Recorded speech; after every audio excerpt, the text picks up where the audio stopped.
20 minutos para sua apresentação e até aproximadamente uns 10 para a gente fazer questões. Primeiro, boa tarde a todos.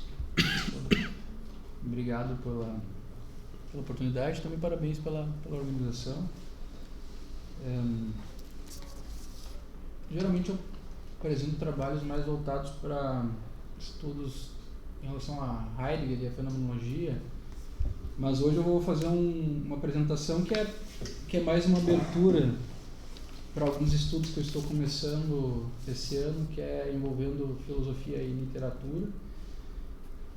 O título Senso Comum versus Senso Científico, uma literatura filosófica e uma filosofia literária. E a ideia é trazer algumas indicações daquilo que nós podemos fazer e pensar a partir dessa conexão, né? Eu vou ler alguns trechos aqui e aí depois eu vou fazer alguns comentários também, mas acredito que até no máximo 15 minutos eu consiga apresentar e tu pode ir me falando, pode me interromper. Então nós temos, especialmente a partir do século XIX em diante e da tradição positivista, se consolida uma visão científica e também filosófica de que o conhecimento ele só é válido se for produzido pelo método científico, né? Geralmente nós relacionamos isso a esse modelo empírico experimental. E já na tradição nós vamos encontrar desde os gregos várias outras formas de se falar de conhecimento, mas não somente de um conhecimento científico. Então, voltemos a Platão e Aristóteles, por exemplo, e vamos encontrar a poesia, a tragédia, e também depois nós vamos encontrar em Heidegger, por exemplo, a própria literatura, a própria poesia como sendo algo que nós possamos encontrar um fundamento para se fazer filosofia e se fazer também ciência. Encontramos em Nietzsche, encontramos em Sartre e tantos outros. Nós temos um texto bastante interessante e aqui eu quero primeiro passar para algumas dessas imagens, porque três deles são autores brasileiros. O Rubem Alves, na década de 80, ele publica um texto que é muito interessante, que se chama Filosofia da Ciência. E aí ele vai fazer um jogo, né? O título é Filosofia da Ciência, Introdução ao Jogo e Suas Regras. E aí ele vai fazer uma discussão muito interessante sobre ciência e senso comum, senso científico e senso comum. E ele vai falar que a ciência é, em última instância, uma metamorfose do senso comum. Os cientistas são, e aqui um ponto bastante interessante para a nossa discussão depois, cientistas são como pianistas que resolveram especializar-se numa só técnica. No início, pensava-se que tais especializações produziriam miraculosamente uma sinfonia, e isso não aconteceu. Aqui ele está abrindo uma questão muito importante, que é, eu volto nesse slide anterior, que é, por um lado nós temos uma hiperespecialização. Essa hiperespecialização, ela especialmente com Auguste Comte, ela acaba segregando o saber. Por outro lado, nós temos uma super sistematização do saber. E muitas vezes nós nos deparamos dentro da academia quase como se fosse uma necessidade de explicar teorias filosóficas a partir de sistemas filosóficos. Por trás dessa provocação, existe esse problema, né? Será que nós precisamos explicar teorias filosóficas de modo sistemático? Será que precisamos cada vez mais especializar a filosofia? Também, junto com isso, nós encontramos um problema que já era apontado por Russell, um texto de 1900 que se chama Investigações Lógicas. Lá pelas tantas, o Russell ele vai dizer, bom, cada vez mais, e justamente a crise das ciências posteriores, que vai se abrir com as questões filosóficas dele, cada vez mais nós tentamos explicar o todo pela parte. Ao especializarmos, tentamos explicar o todo. Dizer que o todo do real, o todo de uma certa realidade se constitui, se explica a partir da parte. E aquela sinfonia que o Rubens Alves apontava, ela já não conversa mais, porque nós explicamos o físico, explica o real a partir da física, o químico a partir da química, aqueles que estudam a neurociência explicam o ser humano a partir da neurociência, assim por diante. E nós não temos mais esse diálogo que poderia ser algo possível, né? Então a arte, a literatura e muitas vezes a própria filosofia, e a filosofia acaba sendo muito criticada nesse sentido, muitas vezes, careceriam de um certo status de saber produzido com o rigor das ciências. Né? Quem nunca se deparou com esse problema, né?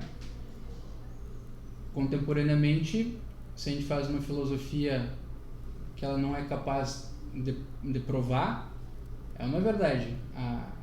A equação dentro da lógica do saber científico reside aí uma necessidade de prova. O que é uma prova se não um critério de mensuração?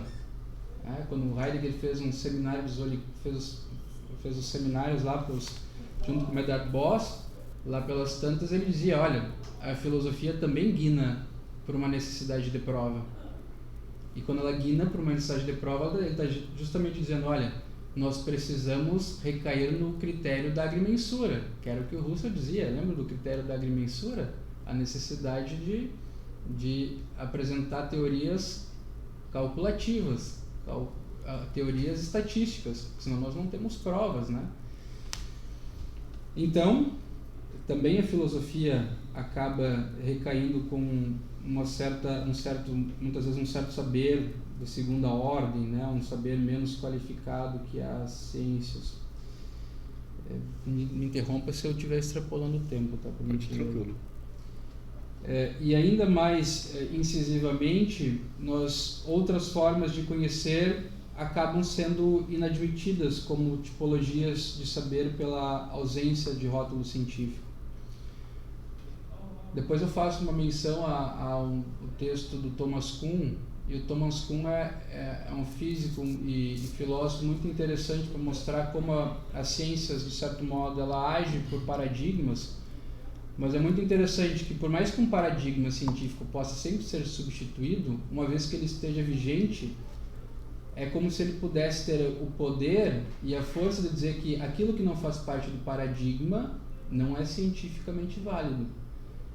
Exemplo claríssimo disso, né?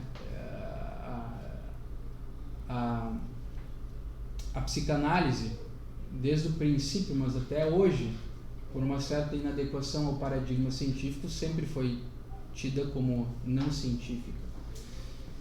Mas enfim. No plano literário, vou falar uma outra coisa que eu acho importante. Então, poesia, tragédia, literatura, arte, estética, dentre tantas outras formas de expressão do ser humano, são muitas vezes subjugadas a um conhecer de natureza inferior. Ou, por que não, um não saber, um senso comum. No plano literário, fazer literatura seria contar histórias, expressar sentimentos, fatos cotidianos, mas não necessariamente produzir um conhecimento. A ciência sentencia a partir dos seus métodos, ela mede, prova, mensura e não fala de demonstração, aparecimento ou revelação de sentidos. Compreender, sentir, imaginar e emocionar, muitas vezes, são classificados como algo inteiramente subjetivo. Há algo de real e profundo nisso. E aqui eu faço uma citação, mas eu não vou mencionar, do texto O Alienista, do Machado de Assis, um texto muito interessante da literatura brasileira, que ele brinca como a ciência ela acaba muitas vezes recaindo em certos reducionismos, né? Mas eu não vou mencionar aqui. E também o próprio Mário Quintana, que faz uma brincadeira em relação a isso. O consenso e a facilidade são categorias constitutivas do paradigma científico, como o próprio texto do Thomas Kuhn ele nos demonstra. Todo conhecer é participação e transformação de conhecimento comum, ou senso comum, para o científico, senso científico. E aqui tem um ponto interessante. Essa transição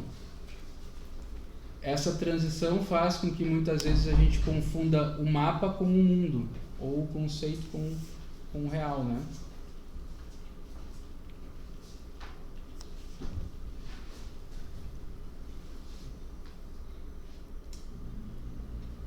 A literatura filosófica diz exatamente isso. Falamos do que é a vida, o ser humano, suas emoções, seus conflitos, suas contradições, e isso nos evoca a entender o mais profundo real do existir. É a literatura enfrentando questões filosóficas, né?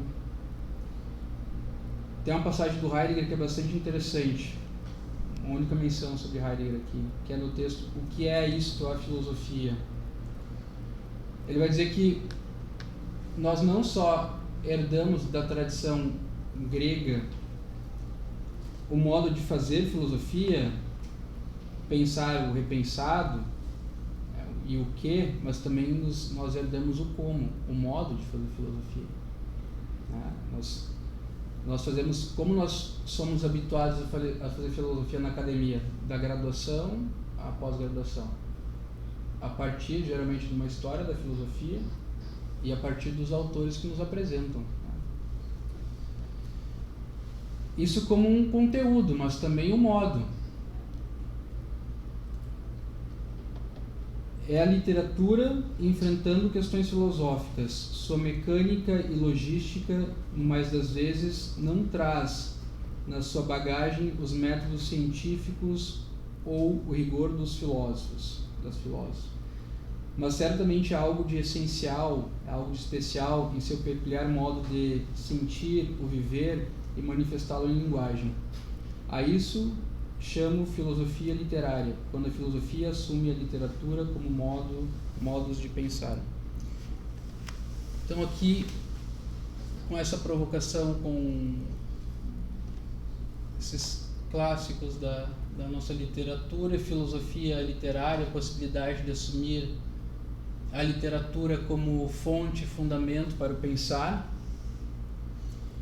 e também uma literatura filosófica, a possibilidade da própria literatura incorporar os problemas filosóficos.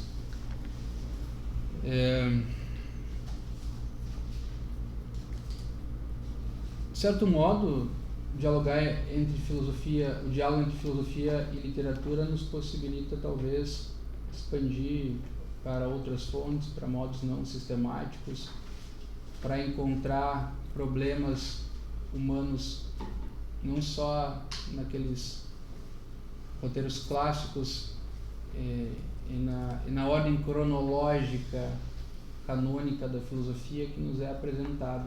Nós conseguimos encontrar problemas reais e fazer filosofia de modo originário a partir de outras fontes que não só os textos filosóficos. Acho que é isso. Muito obrigado. Muito obrigado, William. Temos questões? Igor? Tá, beleza. Obrigado, William. Bom, em espírito, concordo com muitas coisas que tu falou, né? Eu apresentei ontem num outro evento e eu usei de epígrafe da apresentação no parágrafo 26 do Crepúsculo dos Ídolos de Nietzsche, que é desejo de sistema, falta de caráter. Mas eu não sei, Heidegger ainda me soa um exemplo demasiado conservador para esse tipo de empreitada, né? Vamos lembrar, ele, com exceção de um filme, a saber, Rashomon, ele detestava cinema. Ele achava que o cinema ele era a perpetuação da técnica e, portanto, não era arte de verdade, assim como a fotografia. E a opinião dele sobre ciência também eu acho demasiadamente exagerada, né? Quando ele fala no o que é o pensar, que a ciência não pensa, eu acho demasiado forte. Eu acho que justamente se tu está expandindo que formas de texto que não o estritamente filosófico, no sentido de seguindo uma tradição de interpretação ocidental, blá blá blá blá. Você está dizendo que coisas além disso são filosofia, então muito do que a gente chama de ciência também poderia ser filosofia. Assim. Heidegger nos é um exemplo demasiado conservador para esse tipo de empreitada. Eu sei que ele não baseou tudo nele, mas assim, se tu queria falar mais sobre por que usaria isso, por tua proximidade com o autor ou porque por algum outro motivo, assim, tipo, tem gente mais recente que eu acho que funciona melhor para esse tipo de articulação. E junto disso, eu não sei se essa proposta, assim, de novo, concordo com o espírito crítico da coisa, mas não sei se falar isso faz sentido em muitos lugares que não exatamente aqui. Se for olhar as aulas de literatura aqui do lado, eles falam de filosofia o tempo todo. Para eles é dado de barato, não tem que ter esse preâmbulo todo. Grande Sertão Veredas é um texto filosófico e brasileiro, filosoficamente brasileiro. Então, assim, em certo sentido, essa crítica funciona para coisas muito específicas, em locais muito específicos, de universidades muito específicas. Eu não tenho certeza nem se funciona aqui na filosofia URGS, inclusive. Eu tendo a dizer que não. Inclusive, então, essas duas provocações. Sim. Em relação ao primeiro ponto, eu penso que o Heidegger, pelo menos de ser e tempo, ele tem uma crítica mais, eu diria até mais soft em relação à ciência, mas em textos posteriores ele é bem mais radical, especialmente se for pegar a questão da técnica, acontecimento apropriador, ele é muito mais forte. E eu concordo que é num tom exagerado, inclusive.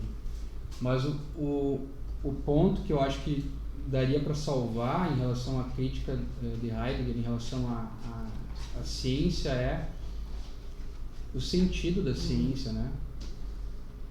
Se nós formos parar para pensar, em algum ponto ele tem uma certa, penso eu que ele tem uma certa legitimidade, porque a ciência, muitas coisas positivas ela nos possibilita, porque nós estamos também aqui, nós temos toda essa estrutura que é, de certo modo, fruto da ciência, daquilo que a ciência nos possibilita. Mas nós estamos no século XXI e as guerras não param, e os confrontos bélicos e as bombas e tudo mais daquilo que é, talvez, a pergunta lá da crise das ciências europeias do Russo. Bom, onde é que reside o sentido da ciência? Onde é que ficou esse sentido, né, humano? Então, concordo, acho que é um tom exagerado por um lado, mas por outro, me parece que, por mais que eu não tenha me valido aqui de um texto exatamente heideggeriano, mas acho que o ponto é importante. Em relação à segunda questão, a minha experiência, talvez, não sei o que eu falo mais a partir de mim, mas a minha experiência dentro da filosofia, desde o início, é muito mais como uma filosofia cronológica, da qual nós aprendemos a filosofar a partir de uma tradição previamente estabelecida, do que uma filosofia que ela tem um caráter mais de abertura. E talvez nisso a gente possa pensar em outros modelos, né?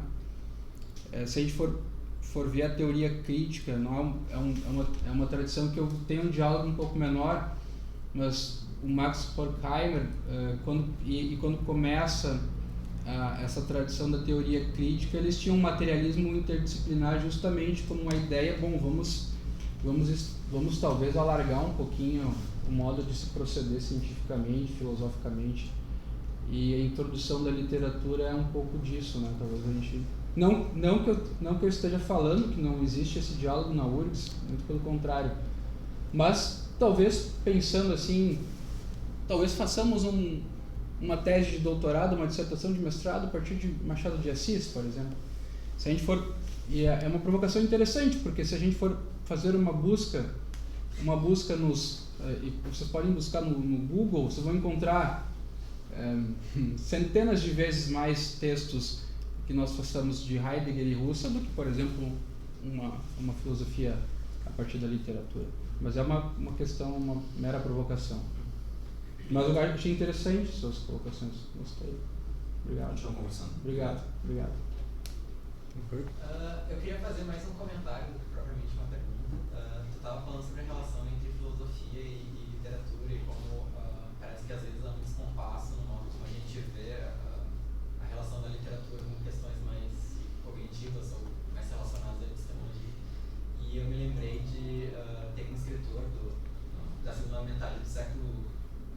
século XX, o David Foster Wallace, que ele estudou filosofia, ele cursou filosofia, terminou o curso de filosofia, só que abandonou e foi escrever literatura. Aí tem um encontro dele com um amigo dele que ainda estava na filosofia e o cara fala pra ele, a gente sente a tua falta aqui na filosofia, pena que tu foi fazer ficção.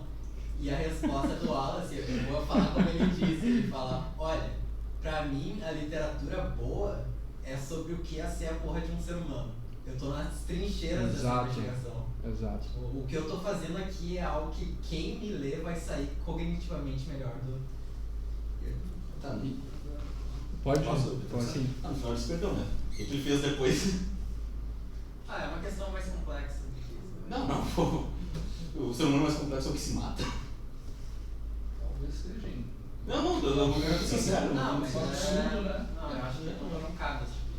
Mas ele tinha questões sérias de saúde mental. Não, com certeza. E escreveu sobre isso, problematizou. Não, justamente saúde por isso. mental. O Infinite Jazz tem toda uma meditação ali sobre. Justamente tomando Infinite Jazz como exemplo, assim. Não sei se tem uma filosofia positiva ali, não sei. É uma pergunta sincera, assim. Eu escolhi uma vez só. Aqui a gente cai de novo na questão de o que exatamente a gente vai tomar como uma filosofia positiva no caso de literatura. Eu acho que se for filosofia, é uma filosofia ruim, portanto é uma ótima obra de literatura que trata de temas filosóficos, mas não é um livro de filosofia. Tá. Ainda que, em última instância, é um livro que investiga questões filosóficas, não da maneira filosófica. Sim, entendi. É interessante essa provocação, porque quando nós saímos da ideia de sistema, de método e de prova, para qualquer fenômeno que nós possamos falar, e o Heidegger dizia sobre isso, né?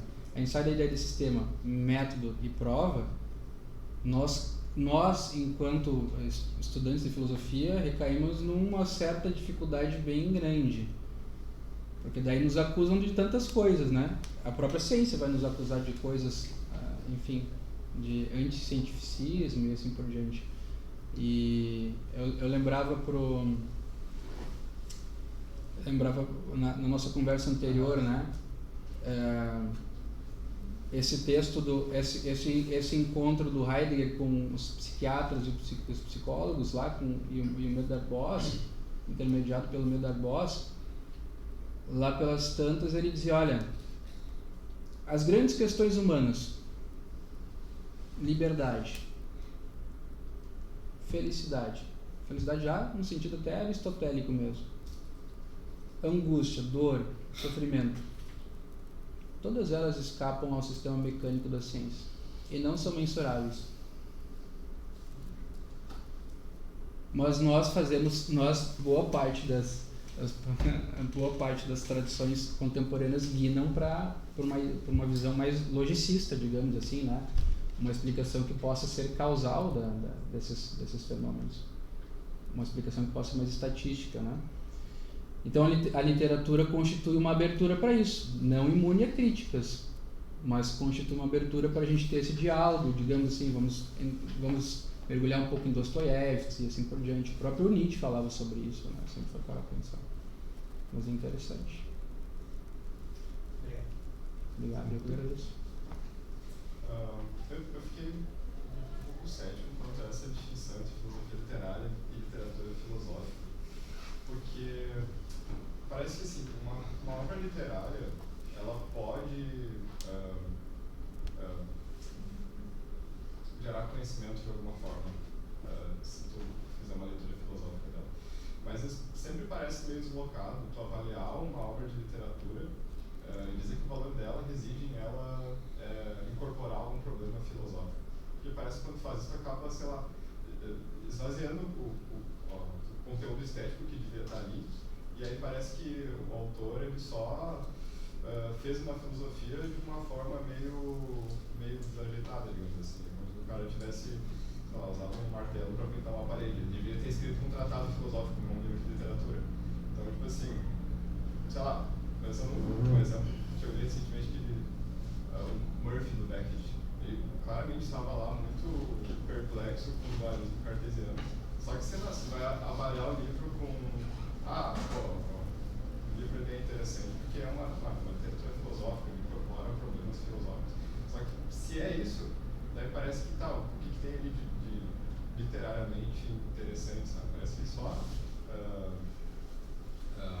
apresentou um problema filosófico de uma forma meio desajeitada. Porque a ideia é que parece que tanto a filosofia quanto a literatura tem suas, usando uma metáfora do Wittgenstein, são jogos de linguagem muito diferentes que têm suas regras internas assim, que são bastante diferentes. E, tu pode usar um ali para apresentar o outro, mas parece que quando tu vai fazer essa literatura filosófica, está tentando pintar uma parede usando um martelo, sabe? Parece que seria melhor fazer um outro tipo de produção intelectual. E as regras, quem é que diz quais são as regras? Bom, as pessoas que estão ali participando daquele jogo. Vocês vejam, esse é o ponto em discussão, né? A gente, da minha percepção, pode todo mundo discordar de mim, não tem problema. Mas nós aprendemos academicamente as regras do modo ocidental de fazer filosofia. É isso que eu estou colocando aqui, quando, digamos assim, eu até concordo que a gente não podemos vulgarizar no sentido de que qualquer coisa, qualquer texto literário possa ser um texto filosófico. Mas minha pergunta é, somente nós, com as nossas regras, fazemos filosofia? Não, mas a crítica é mais assim, tu não acha que falar em uma literatura filosófica, uma literatura que o valor dela reside em apresentar algum problema filosófico, não seria uma literatura ruim? E o que é uma literatura boa? Que tu avalia ali pelas suas virtudes estéticas, não quanto aquilo vincula algum problema filosófico que está relacionado ao conhecimento. Mas e quem que avalia essas virtudes estéticas? Não, a gente só precisa conceber que tem uma diferença entre tu buscar uma experiência estética ali e buscar ali algum tipo de abstração do conhecimento, que é o que supostamente a gente procura quando está fazendo filosofia. Na tradição da filosofia, se a gente for parar a pensar, houve um apagamento da filosofia feminina. Estou trazendo um problema filosófico, histórico. Eu passei até o doutorado, estou no 3º ano do doutorado para ter a primeira disciplina que trabalha com filosofia, tradição da filosofia ocidental, uma perspectiva das filósofas femininas. Estou conhecendo agora a Cristina de Pizan, por exemplo. Então, assim, volto naquele ponto, nós aprendemos de modo sistemático, mas também, junto com isso, aprendemos as tais regras do jogo, né? E muitas vezes, a partir dessas regras, nós avaliamos o que é bom e o que é ruim. Então, aqui, essa perspectiva de literatura, primeiro de tudo, a literatura, convenhamos, ela tem uma certa abertura e uma certa flexibilidade que muitas vezes dentro da filosofia nós não temos. Ela não é verdade, porque se a gente estuda um autor da filosofia, dependendo do modo como nós o lemos, nós somos bastante criticados por não ter uma leitura que seja primeiro técnica e que primeiro tenha uma certa interpretação holística do contexto do autor. Mas então nós somos basicamente, entre aspas, condicionados a fazer filosofia de um modo específico de fazer filosofia. A literatura, ela nos é não só mais ampla, mas ela também nos é mais flexível. E a conexão entre filosofia e literatura, como um texto aqui de partida, é justamente trabalhar com essa possibilidade de abertura. Concordando 100% contigo na possibilidade do risco de que uma literatura filosófica possa ser ruim, mas também nós temos textos filosóficos que são ruins, e vocês vão concordar comigo, nós temos muitos textos filosóficos que são bastante ruins, e isso faz parte do jogo, né? Faz parte da... Só para mencionar um pouco, o Wittgenstein dizer que a filosofia devia ser feita como se faz poesia, não cultura e valor, né? O grande problema é o que exatamente o Wittgenstein quer dizer com poesia, que é super vago. Certo, então? Obrigado, gente. William. Espero ter respondido vocês, tá? Obrigado.